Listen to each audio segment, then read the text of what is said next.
Je m'appelle Éléonore Roche et j'ai 32 ans. Pendant la majeure partie de ma vie d'adulte, mon père ne m'a pas traitée comme sa fille, il me traitait comme la femme qu'il pouvait appeler quand les parquets avaient besoin d'être cirés, quand la vaisselle s'accumulait et quand l'image de marque de la famille devait être sauvée. Ma sœur cadette, Chloé, était celle qu'il présentait avec fierté alors que moi, j'étais celle qu'il dirigeait d'un geste du menton vers la cuisine. La veille du réveillon de Noël, j'étais dans mon appartement à Lyon en train de réviser un contrat qui pourrait changer l'avenir de mon entreprise à jamais. Quand mon téléphone a sonné, je connaissais déjà ce ton dans sa voix avant même qu'il n'ait fini sa première phrase, il ne demandait pas, il ordonnait. Ma sœur recevait des invités importants dans leur maison de Versailles le lendemain soir, 15 personnes, disait-il, comme si cela rendait la chose insignifiante. Son patron serait présent, un homme que mon père essayait d'impressionner depuis des mois. Puis il a ajouté, ne complique pas les choses. Ma mère était en arrière-plan, calme et cruelle, disant que c'était la seule chose pour laquelle j'étais douée. Cuisiner, nettoyer, servir, sourire, disparaître, c'était le rôle qu'ils avaient écrit pour moi. Mais ce qu'ils ne savaient pas, c'est qu'alors qu'ils prévoyaient de m'installer derrière leur fourneau, ce même grand patron avait déjà mon nom dans un dossier confidentiel de conseil d'administration. Il avait lu ma proposition, il avait vu ma photographie, et le 26 décembre, il devait décider si mon entreprise méritait un contrat de 2 millions d'euros. Alors j'ai souri au téléphone, j'ai dit que je comprenais et j'ai réservé un billet de train pour Paris. Le lendemain soir, leur cuisine était vide, ma sœur était pâle, mon père paniquait et le PDG qu'il voulait tant impressionner s'est figé dans le couloir en voyant ma photo sur le mur. Avant de vous raconter ce qui s'est passé après cela, dites-moi quel temps il fait chez vous en ce moment, est-ce que cela correspond à votre humeur du jour, et si vous avez déjà été traité comme la personne invisible dans votre propre famille. Restez avec moi car cette histoire parle de la nuit où j'ai enfin arrêté de m'effacer pour que les autres se sentent plus grands. Au moment où cet appel s'est terminé, je suis restée assise en silence avec mon téléphone à la main, non pas parce que j'étais sous le choc, mais parce que j'étais enfin fatiguée de faire semblant que tout cela était normal. Pendant 15 ans, chaque fête de famille avait suivi le même scénario, ma sœur cadette franchissait la porte d'entrée comme une invitée d'honneur, portant des vêtements de luxe et riant avec des gens à qui l'on disait qu'elle était brillante, ambitieuse, l'avenir de la famille. Moi, j'entrais par l'entrée de service avec des sacs de courses me coupant les doigts parce que quelqu'un avait déjà décidé que ma place était plus proche du four que de la table du dîner. À chaque grand repas, je découpais le rôti pendant que mon père racontait à ses amis la carrière de ma sœur dans le marketing à Paris. À Pâques, je lavais les verres à vin pendant que ma mère montrait à tout le monde la vue depuis le nouveau bureau de ma sœur. Le matin de Noël, c'était moi qui ramassais les papiers cadeaux par terre pendant que tous les autres posaient pour des photos. Et chaque fois que quelqu'un demandait ce que je faisais, mon père balayait la question d'un revers de main comme si ma vie était un détail mineur. Elle travaille dans l'informatique, disait-il, ou elle fait une sorte de conseil. Puis il baissait la voix et ajoutait, rien de bien sérieux. C'était la partie qui faisait toujours le plus mal, non pas qu'il me comprenne mal, mais qu'il n'ait jamais été assez curieux pour essayer de me comprendre tout court. J'avais fondé Sommet Risque et Stratégie à Lyon à partir d'un bureau emprunté, d'un ordinateur portable d'occasion et d'un niveau d'entêtement que l'on ne possède que lorsqu'on a été sous-estimé toute sa vie. Mon entreprise aidait les cadres dirigeants à se préparer à leur pire jour. Fuite de données, scandale public, échec de direction, panique financière, désastre de réputation. Je formais des gens possédant des bureaux de direction et des jets privés à rester calmes quand les murs commençaient à se refermer sur eux. J'avais 38 employés, des clients dans toute la France et une liste d'attente d'entreprises prêtes à payer plus pour une seule simulation d'urgence que ce que mon père pensait que je gagnais en un an. Mais à la maison, rien de tout cela n'existait, à la maison, j'étais toujours la fille qui savait où l'on rangeait l'argenterie fine. La vérité était que j'avais arrêté de leur parler de ma vie parce que chaque tentative devenait une autre humiliation. 3 ans plus tôt, j'avais mentionné que j'avais décroché un client bancaire régional important, ma mère avait souri sans lever les yeux de son téléphone et avait dit « C'est gentil ma chérie, mais ta sœur vient d'être invitée à un brunch de leadership prestigieux. » 2 ans plus tôt, j'avais essayé d'expliquer ce que signifiait le conseil en gestion de crise, mon père avait ri et avait dit « donc des entreprises te paient pour leur dire de ne pas paniquer, ça doit être agréable de prétendre que c'est un vrai métier. L'année dernière, quand j'ai acheté mon appartement à Lyon, j'ai failli leur dire, j'avais même tapé le message disant que je venais de signer pour mon premier bien immobilier. Mais ma sœur a posté une photo depuis un bar en terrasse à Paris et ma mère a commenté, notre fille qui réussit. J'ai effacé mon message et j'ai déballé mes cartons seule. C'était la chose étrange quand on est invisible, après un certain temps, on arrête de demander aux gens de nous voir, on construit simplement une vie où leur aveuglement ne peut plus nous atteindre. Ce mois de décembre-là, mon entreprise préparait le plus gros contrat que nous ayons jamais visé. Lefebvre Investissement, l'une des sociétés de gestion les plus influentes de la place de Paris, voulait un programme complet de préparation aux crises pour son équipe de direction. S'il signait, cela représenterait 2 millions d'euros et nous permettrait d'ouvrir un bureau parisien dès le printemps. Pendant 3 mois, mon équipe et moi avions vécu à l'intérieur de cette proposition. Nous avions construit des simulations, des cartes de réponse juridiques, des modules de formation médiatique et une évaluation personnalisée du leadership. Le PDG de Lefebvre avait examiné chaque page, son équipe avait demandé ma présence directe à la réunion finale. Il voulait la fondatrice dans la salle, il voulait la personne qui avait bâti Sommerisque à partir de rien. Ma famille, elle, voulait que cette même personne astique des plateaux de service. Quand mon père a dit que le patron de ma sœur serait au dîner, je n'ai pas réagi tout de suite, je n'ai pas demandé son nom. Mais après avoir raccroché, j'ai ouvert mes courriels et j'ai vu la signature au bas du dernier message de Lefebvre. Marc-Antoine Lefebvre, président directeur général. Le même homme que mon père courtisait depuis des mois. Le même homme que ma sœur mourait d'envie d'impressionner. Le même homme qui avait déjà vu le profil de mon entreprise, ma photo professionnelle et mon résumé stratégique. J'ai fixé son nom pendant un long moment et pour la première fois depuis des années, je ne me suis pas sentie petite. Le lendemain matin, mon père a envoyé un message à 6h12. Ce n'était pas bonjour, c'était une liste. Passer l'aspirateur au rez-de-chaussée, nettoyer la salle de bain des invités, acheter des fleurs blanches, pas des bons marchés. Préparer les amuse-bouches pour 17h, dîner à 19h, nettoie au fur et à mesure, porte quelque chose de sobre, ne discute pas avec ta mère pour la disposition de la table. J'ai lu le message une fois, puis j'ai posé mon téléphone face contre le comptoir et j'ai préparé du café. Il fut un temps où un message comme celui-là m'aurait noué l'estomac, j'aurais commencé à calculer les horaires de train, les listes de courses, comment me rendre assez utile pour que personne ne puisse m'accuser d'être égoïste. Mais ce matin-là, la seule chose sur mon calendrier qui comptait était Lefebvre.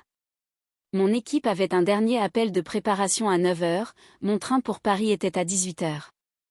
À 9h précises, j'ai rejoint la visioconférence. À la fin de l'appel, mon assistante a dit, « Éléonore, le bureau de Marc-Antoine Lefebvre a encore confirmé qu'ils veulent que tu diriges personnellement la session finale. » J'ai regardé mon téléphone, toujours face contre le comptoir. Évidemment qu'il le voulait. À 10h30, ma mère a appelé, j'ai laissé sonner. Puis ma sœur a appelé, puis mon père à nouveau. Finalement, j'ai répondu. Il n'a pas demandé pourquoi je les avais ignorés, il a commencé par « À quelle heure arrives-tu demain ?» J'ai dit « Je ne viens pas ». Le silence au bout du fil était presque paisible. Puis il a ri une fois, de ce rire que les gens utilisent quand ils pensent que la réalité va se réorganiser pour eux. « Ne sois pas ridicule », a-t-il dit. J'ai répété « Je ne viens pas, j'ai une réunion d'affaires à Paris ». La voix de ma mère a surgi derrière lui, comme par hasard, a-t-elle dit. J'ai répondu, la réunion est le 26, mais je dois être à Paris demain. Le ton de mon père s'est durci, ta sœur a 15 invités, des invités importants, tu savais que nous avions besoin de toi. Non, ai-je dit, vous avez supposé que vous pourriez m'utiliser. C'est là que l'appel a tourné au vinaigre. Mon père a dit que j'embarrassais la famille, ma mère a dit que j'étais jalouse de ma sœur. Ma sœur a attrapé le téléphone et a sifflé que Marc-Antoine Lefebvre venait et que si je gâchais sa chance de l'impressionner, elle ne me le pardonnerait jamais. J'ai failli lui dire qu'il venait me voir 2 jours plus tard, j'ai failli dire, l'homme que tu essaies d'impressionner lit mon travail depuis 3 mois, mais quelque chose m'a arrêté. Il ne méritait pas d'avertissement, il méritait un miroir. Alors j'ai dit, je vous envoie plusieurs options d'urgence, des chefs à domicile, des traiteurs, des équipes de nettoyage. Appelez-les maintenant. Mon père a aboyé, nous n'avons pas besoin d'étrangers dans notre maison, nous avons besoin que tu fasses ton travail. Mon travail, ai-je répété calmement. Oui, a-t-il dit, pour une fois, sois utile. C'était la dernière phrase que j'avais besoin d'entendre. J'ai ouvert la discussion de groupe familial et j'ai envoyé 5 contacts d'urgence avec numéro de téléphone et tarif. Ma mère a répondu par une phrase, nous ne devrions pas avoir à payer des inconnus quand nous avons une fille. Ma sœur a envoyé, tu es répugnante. Mon père n'a rien envoyé, ce qui en disait plus long que tout le reste. J'ai éteint les notifications et j'ai fait ma valise, costume bleu marine, talons noirs, ordinateur portable, télécommande de présentation, dossier imprimé. Les outils de la femme que j'étais réellement, pas de la fille qu'ils avaient inventée. Pendant le trajet vers la gare, Lyon était grise et froide. Mon téléphone n'arrêtait pas de s'allumer, mais je n'y touchais pas. En attendant mon train, j'ai vérifié mes courriels à la place. Lefebvre avait envoyé la liste finale des participants, chaque personne dans cette salle serait là pour évaluer si je méritais qu'on me confie les faiblesses les plus sensibles de leur entreprise. Pendant ce temps, à Versailles, ma famille évaluait si je valais plus qu'une main-d'œuvre gratuite. Quand le train a démarré, j'ai senti quelque chose en moi s'apaiser. Je n'abandonnais pas ma famille, j'abandonnais le rôle qu'ils m'avaient imposé. Il y a une différence, et il m'a fallu 15 ans pour l'apprendre. Je me suis installée dans mon hôtel près des Champs-Élysées un peu après 21h le soir du réveillon. Le hall était décoré de guirlandes et d'une sorte de luxe silencieux qui me faisait autrefois me sentir comme une imposture avant que je ne comprenne que j'avais gagné ma place dans de tels endroits. Dehors, Paris bougeait comme si rien ne pouvait l'arrêter. À l'intérieur, la discussion de groupe de ma famille commençait à s'effondrer. À 17h18, ma sœur a envoyé « Où as-tu mis les plateaux de service ?» À 17h24, ma mère a envoyé « Les serviettes de la salle de bain des invités ne sont pas pliées correctement. » À 17h37, mon père a envoyé « Ça suffit, prends un train maintenant. » Je n'ai pas répondu, je répétais l'ouverture de ma présentation. Le leadership ne se révèle pas dans le calme, il se révèle sous la pression. Cette réplique semblait presque trop parfaite compte tenu de ce qui se passait à Versailles. À 18h, les messages sont arrivés plus vite. Ma sœur a réalisé qu'il n'y avait pas d'amuse-bouche, ma mère a découvert que personne n'avait récupéré les fleurs. Mon père a trouvé la table de la salle à manger à moitié dressée parce qu'apparemment tout le monde s'attendait à ce que j'arrive tôt pour finir ce qu'il n'avait pas pris la peine de commencer. À 18h40, mon père a laissé un message vocal que je n'ai pas écouté, mais la transcription est apparue sur mon écran. Tu as 1 heure pour arrêter de te comporter comme une enfant égoïste et venir ici. À 19h, les invités ont commencé à arriver. Ma sœur a commencé à envoyer des SMS avec des phrases saccadées. Ils sont là, la cuisine est vide, maman dit que tu as fait une dépression, papa fait semblant que tout va bien mais il transpire, Marc-Antoine est là, il a l'air confus. Cette dernière ligne m'a fait marquer une pause. Ma famille avait passé des années à construire une version de moi qui ne pouvait exister que si personne n'y regardait de trop près. Maintenant, quelqu'un d'important était entré dans leur maison et la réalité commençait à sentir la panique et les plats à emporter froid. D'après les messages, j'ai reconstitué le désastre. Ma mère accueillait les invités avec un rire forcé, disant que le dîner avait un peu de retard. Ma sœur essayait de servir du vin et de discuter avec les cadres de Lefebvre, mais elle vérifiait sans cesse son téléphone. Mon père a coincé Marc-Antoine près de la cheminée et a commencé à parler de son entreprise de construction, suggérant qu'il cherchait le bon partenaire d'investissement. À 19h30, il n'y avait toujours pas de nourriture. Quelqu'un a demandé s'il pouvait aider en cuisine, ma mère a dit non trop vite. Ma sœur a appelé 3 restaurants, tous complets ou fermés. Mon père a finalement appelé l'un des numéros d'urgence que j'avais envoyés, puis a raccroché quand il a entendu le supplément pour le soir du réveillon. Il préférait servir l'embarras gratuitement plutôt que de payer des professionnels ce qu'il valait. À 19h52, ma sœur a envoyé, nous commandons des plateaux de supermarché, j'espère que tu es contente. Je n'étais pas contente. C'est ce que les gens comme ma famille ne comprennent jamais, les limites ne sont pas toujours joyeuses, elles sont parfois lourdes. On reste seul dans une chambre d'hôtel sachant que les gens qui vous ont élevé s'humilient parce qu'ils ne pouvaient pas imaginer vous traiter comme une personne. Vers 20h20, la nourriture est arrivée, des plateaux de sandwich froids, des bacs en plastique de salade de pâtes, un gâteau de boulangerie avec Joyeux Noël écrit en glaçage rouge parce que c'était le seul qui restait. Ma mère a dû placer de la nourriture de supermarché sur ces plateaux coûteux tout en prétendant que cela avait été prévu. Ma sœur a envoyé un message disant que Marc-Antoine n'avait presque rien touché. À 20h45, maman a dit « Tu as toujours été difficile ». À 20h48, ma sœur a écrit « Il a entendu papa dire que tu étais inutile ». Je me suis adossée à ma chaise et j'ai fermé les yeux. C'était là. Le vrai désastre n'était pas la cuisine vide, c'était qu'il ne pouvait pas s'empêcher de se démasquer. Même avec des gens importants qui les regardaient, ils blâmaient la personne absente au lieu de prendre la responsabilité de leurs propres échecs. Ce n'était pas un problème de réception, c'était un problème de caractère. Et malheureusement pour eux, le PDG dans leur salon était spécialisé dans la lecture du caractère avant de signer des chèques. Le message qui a tout changé est arrivé à 21h17. Ma sœur a écrit « Pourquoi Marc-Antoine fixe-t-il le mur du couloir ?» Je me suis redressée lentement. Je connaissais ce mur, ma mère l'avait transformé en une galerie des réussites familiales. Bien que le mot famille soit généreux, la plupart des cadres étaient pour ma sœur, trophée de débat, remise de diplôme, premier jour à son bureau parisien. J'avais exactement 3 photos sur ce mur. Une de ma remise de diplôme de fin d'études où la main de mon père reposait sur l'épaule de ma sœur alors que c'était ma cérémonie. Une vieille photo de Noël où je tenais un plateau de biscuits.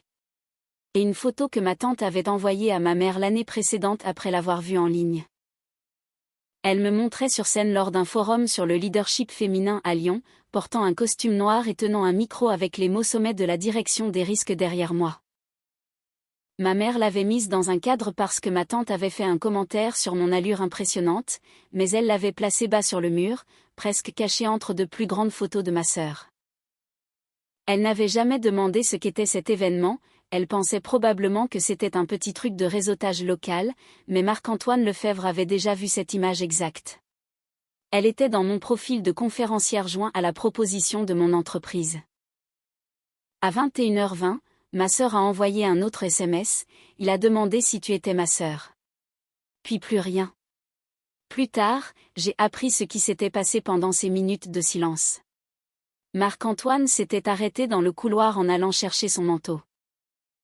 Ma sœur, essayant de paraître décontractée, avait dit « Oh, c'est ma sœur aînée, elle fait un truc de conseil en freelance. » Marc-Antoine s'est tourné et a demandé « Éléonore Roche est votre sœur ?»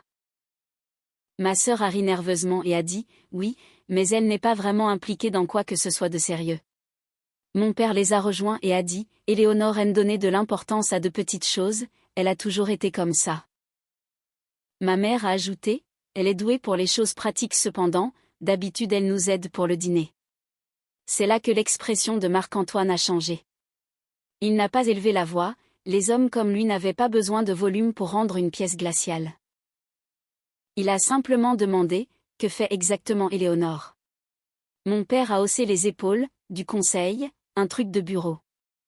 Ma mère a dit « Nous n'avons jamais vraiment compris. » Ma sœur, désespérée, a dit « Elle ne fait pas partie de cette soirée, c'est moi qui travaille avec Lefebvre Investissement. » Marc-Antoine a regardé chaque visage et a demandé « L'un d'entre vous a-t-il déjà visité son bureau ?»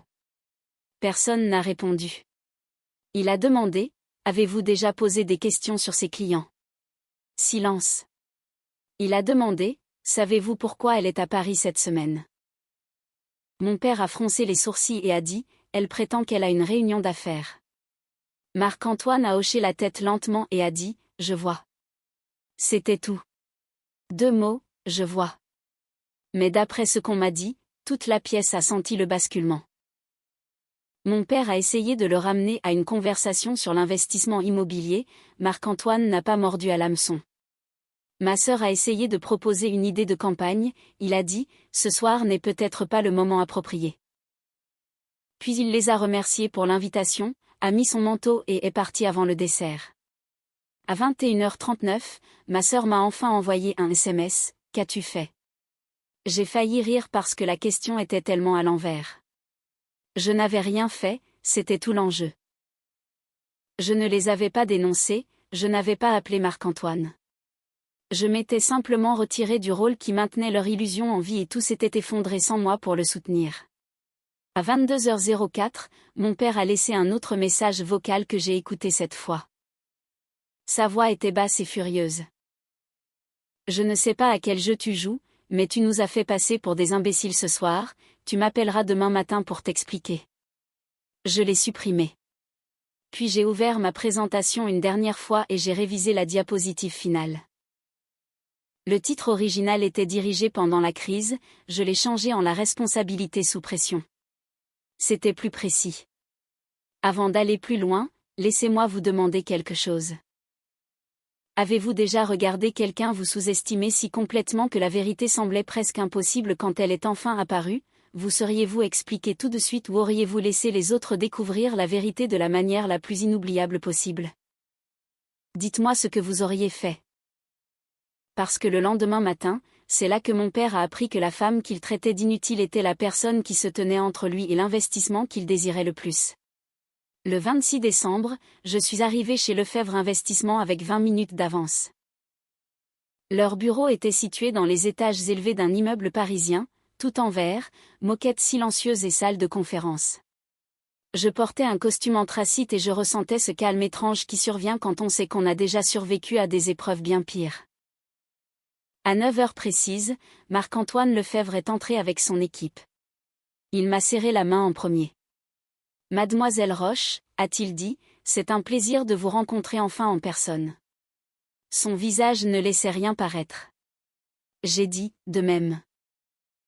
Puis il a soutenu mon regard une demi-seconde de plus et a ajouté, « Je crois que j'étais chez vos parents il y a 2 soirs. » La pièce est devenue très silencieuse. Mon équipe en savait assez sur ma famille pour comprendre que ce n'était pas une simple conversation de courtoisie. J'aurais pu m'excuser, j'aurais pu essayer de me dissocier du désastre. Au lieu de cela, j'ai dit, alors vous avez déjà vu une démonstration en direct de ce qui se passe quand les gens confondent le contrôle avec le leadership. Pendant 1 seconde, personne n'a bougé. Puis Marc-Antoine a souri, un vrai sourire.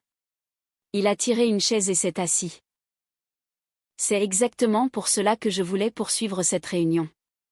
J'ai pris ma place et j'ai commencé. La première diapositive affichait une phrase simple. La pression ne crée pas le caractère, elle le révèle. J'ai présenté le programme que nous avions conçu, une simulation de fuite de données, un conflit au niveau du conseil d'administration sur la divulgation tardive, la pression des investisseurs. Chaque scénario était conçu pour tester non pas ce que les dirigeants disaient croire, mais ce qu'ils faisaient quand le blâme devenait commode. Pendant que je parlais, je sentais toute la salle captivée. Ce n'était pas de la théorie pour eux, c'était du risque, de l'argent, de la réputation. Marc-Antoine a posé des questions pointues, j'ai répondu à chacune avec clarté parce que c'était mon univers, pas la cuisine, pas le couloir où mon père aboyait des ordres. Vers la fin, Marc-Antoine a croisé les mains et a dit, « Je veux aborder quelque chose directement. Il y a 2 soirs, j'ai vu une famille blâmer une femme absente pour leur propre manque de préparation.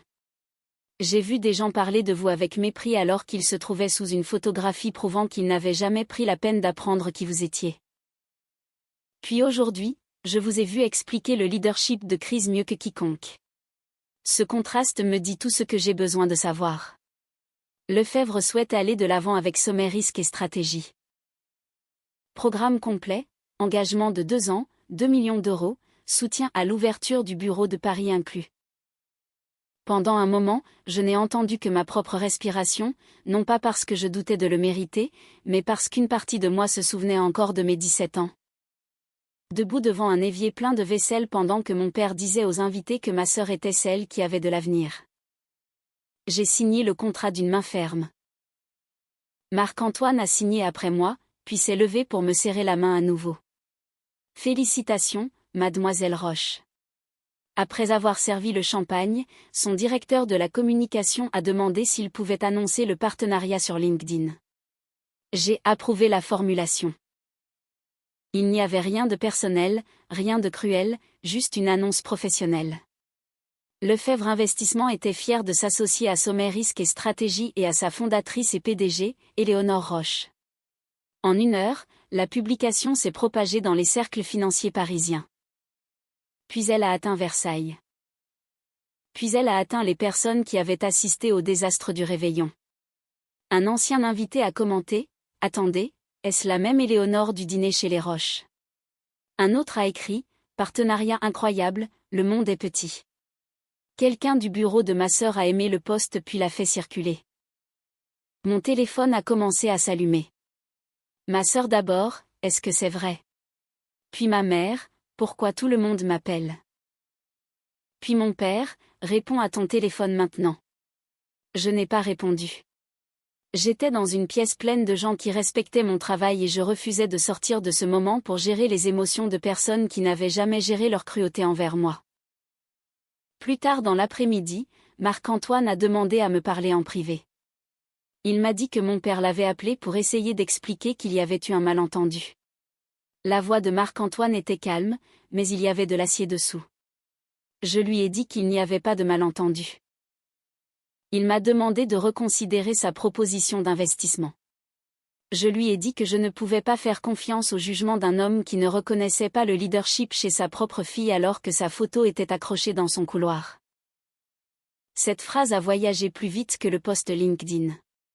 Le soir même, l'investisseur potentiel de mon père s'était retiré. 2 membres de son club de golf avaient déjà entendu parler du dîner. Ma mère avait été priée par le conseil d'administration de son association caritative de se mettre en retrait et la révision de la promotion de ma sœur chez Lefebvre avait été suspendue. Non pas parce qu'elle était ma sœur, mais parce qu'elle avait utilisé un dîner de famille comme un raccourci de carrière et avait ensuite blâmé une autre femme quand tout s'était effondré. Ce soir-là, j'ai enfin ouvert les messages de ma famille. Mon père a écrit « Tu as détruit mon opportunité ». Ma mère a écrit « Tu nous as humiliés ». Ma sœur a écrit « Tu aurais pu nous le dire ». J'ai tapé une seule réponse pour les 3. Vous auriez pu demander. Les retombées ne sont pas arrivées d'un coup, elles sont venues par vagues, chacune frappant l'image que ma famille avait passé des années à peaufiner. L'entreprise de construction de mon père a perdu l'investissement qu'il poursuivait depuis des mois. La raison officielle était un désalignement stratégique, mais tout le monde connaissait la vraie raison. Aucun investisseur ne voulait confier de l'argent à un homme dont le jugement était devenu la risée du club de golf. Pendant des semaines, les gens lui ont demandé comment il avait réussi à inviter un PDG à dîner sans réaliser que sa propre fille faisait déjà des affaires avec lui. Ma mère a souffert d'une manière différente, elle avait bâti sa vie sur l'admiration des bonnes personnes dans les bons salons. Après le réveillon, ces salons sont devenus plus froids. Les gens ne l'affrontaient pas directement, ils ont simplement cessé de lui demander de diriger les comités. La conséquence pour ma sœur a été plus silencieuse mais plus douloureuse. Chez Lefebvre, elle n'a pas été licenciée, Marc-Antoine était trop professionnel pour cela. Mais elle a été retirée d'un projet de partenariat prestigieux et on lui a dit qu'elle devait reconstruire la confiance par la cohérence et le jugement. Pour la première fois de sa vie, personne ne s'est précipité pour la protéger des résultats de son propre comportement. Pendant ce temps, j'ai travaillé. Sommet Risque a ouvert son bureau parisien plus tôt que prévu. Une revue économique m'a demandé une interview sur le leadership sous pression. Et quand le journaliste a demandé d'où venait ma confiance, j'ai failli rire. La confiance n'était pas mon point de départ, c'était la survie. 6 semaines après l'annonce de Lefebvre, mon père a envoyé un message qui ne lui ressemblait pas.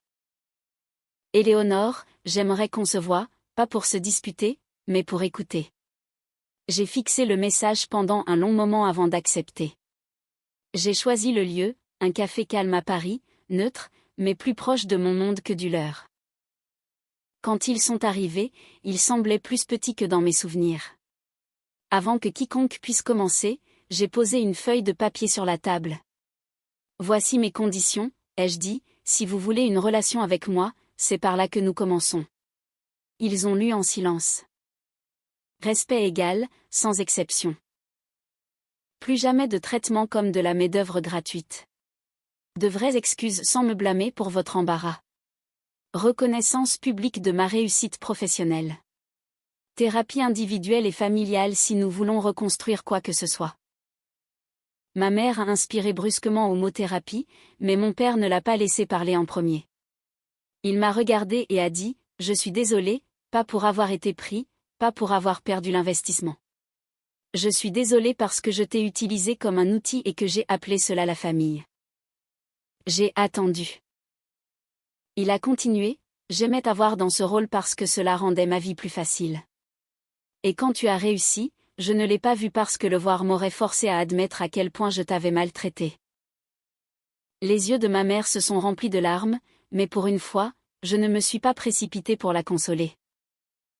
Elle a dit « J'ai été cruelle parce que j'avais peur, ta sœur correspondait à l'histoire que je voulais raconter sur notre famille, toi non, tu étais indépendante et je t'ai punie pour cela. » Puis ma sœur a parlé doucement. « J'aimais être la préférée, je les ai laissés te diminuer parce que cela me faisait me sentir plus grande. Je suis désolée, Éléonore.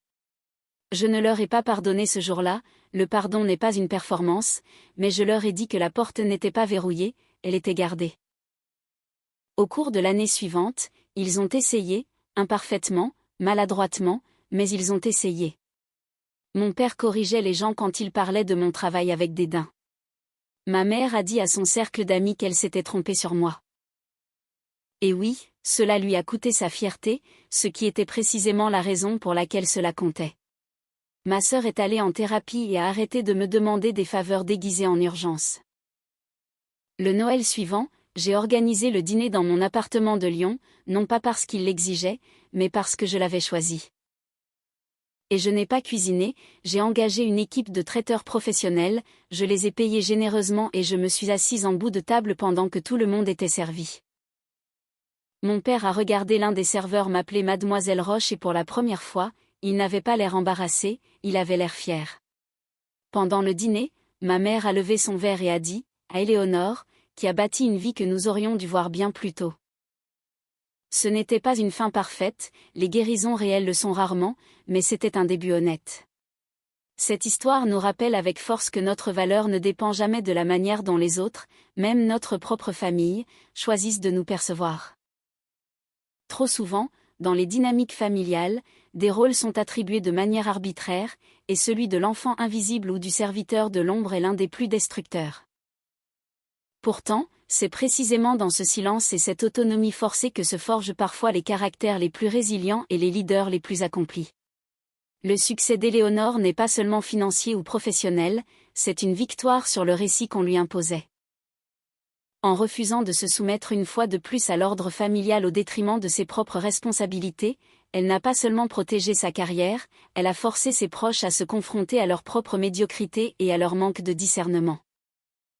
C'est une leçon brutale mais nécessaire. Parfois, il faut laisser les gens assumer les conséquences de leur aveuglement pour qu'ils puissent enfin commencer à voir. Le véritable leadership commence par le respect de soi-même et la capacité à dire non, même quand cela brise une harmonie de façade. Que pensez-vous de la réaction d'Éléonore? Auriez-vous agi avec autant de sang-froid face à une telle demande familiale ou auriez-vous craqué avant? Avez-vous déjà vécu une situation où vous avez dû mettre des limites strictes avec vos proches pour être enfin respecté à votre juste valeur? N'hésitez pas à partager vos expériences et votre ressenti dans les commentaires ci-dessous pour que nous puissions échanger sur ce sujet complexe des attentes familiales.